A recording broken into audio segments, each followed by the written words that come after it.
গাজীপুরের শীতলক্ষ্যা নদীর প্রায় ৮০ কিলোমিটার নৌপথ কচুরিপানায় ঠেকে গেছে।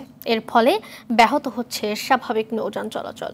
নদী পারাপারে ভোগান্তি সহ লোকসানে পড়ছেন পণ্যবাহী ট্রলার মালিক সহ ব্যবসায়ীরা।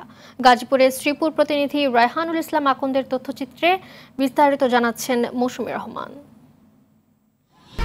১, ২, ৩ ঢাকায় জমি জিতে নিন ১০০% ক্যাশব্যাক সহ ২০ কোটি টাকার পুরস্কার। শীতলক্ষ্যা নদীর গাজীপুরের শ্রীপুর উপজেলার ত্রিমোহনী থেকে নারায়ণগঞ্জ, রূপগঞ্জ ও ঢাকার ডেমরা অংশের চিত্র এটি। নদী জুড়ে এমন কচুরিপানা থাকায় নৌযান চলাচল নিয়ে যেন ভোগান্তির শেষ নেই মানুষের।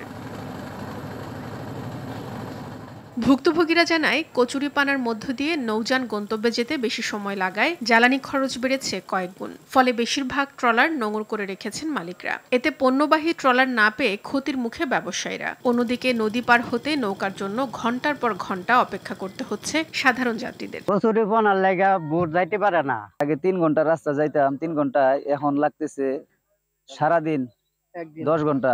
ভাড়া লইয়া ভাড়া ঠিক করি তো বডি আসে না, ব্যাপারে মাল নিতে পারে না।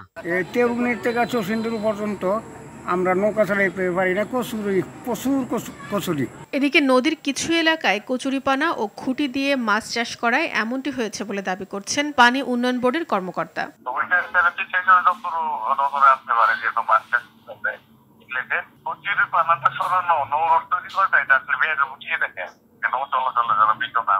সমস্যা সমাধানে সংশ্লিষ্ট বিভাগকে দ্রুত পদক্ষেপ নেওয়ার দাবি ভুক্তভোগীদের। মৌসুমী রহমান, RTV।